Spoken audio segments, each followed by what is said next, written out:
રાજકોટમાં ટીઆરપી અગ્નિકાંડને 25મી તારીખે 1 વર્ષ પૂર્ણ થવા જઈ રહ્યું છે ત્યારે આ ઘટનાને લઈને કોંગ્રેસ દ્વારા 5 દિવસનું વિરોધ કાર્યક્રમનું આયોજન કરવામાં આવ્યું। આજે ત્રિકોણબાગ ચોકથી મનપા સુધી કોંગ્રેસ દ્વારા રેલી યોજવામાં આવનાર હતી, પરંતુ રેલી શરૂ થઈ તે પહેલા જ કોંગ્રેસના આગેવાનો અને કાર્યકરોની અટકાયત કરવામાં આવી। પોલીસે 20 જેટલા કાર્યકર્તાઓની અટકાયત કરી હતી। જનરલ બોર્ડ પહેલા કોંગ્રેસ મનપાનો ઘેરાવ કરે તે પહેલા જ પોલીસે કોંગ્રેસના કાર્યકરોને અટકાયતમાં લીધા હતા।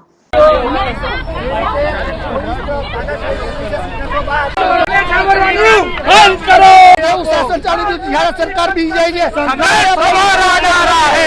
पुलिस विरोध पेला तो बधे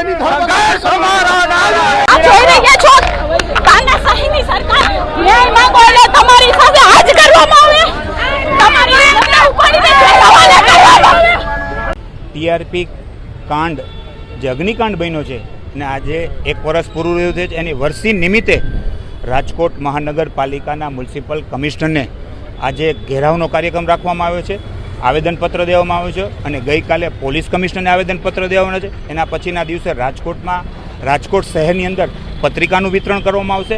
एना पछी रथनो कार्यक्रम छे अने रविवारे सांजे 7:30 जिला पंचायत चौकमां केन्डल मार्चनो कार्यक्रम राखवामां आव्यो छे। जिला आपणे टीआरपी कांडने 1 वर्ष पूरुं थयुं त्यारे वर्षी पूरी है त्यारे केन्डल मार्च करवामां आवशे। आप पण जोई शको छो अमारा कार्यकरो सामे ज बधा ऊभा छे। पोलीस म्युनिसिपल कमिशनरने एक आवेदनपत्र देवा जोईए के साहेब टीआरपी कांडना अधिकारी शुं काम टार्गेट बनाववामां आवे छे। आमां पदाधिकारीनो पण रोल मोटो छे, जेमां भाजपना कोर्पोरेटरो छे, धारासभ्य छे, एनी सूचना प्रमाणे ज आ बधे राजकोटमां गैरकायदेसर काम थया छे। आ कई सागठियानी कोई ताकत बहारनी वार छे, पण आ भाजपना शासको अने भाजपना पदाधिकारी आमां सामेल छे।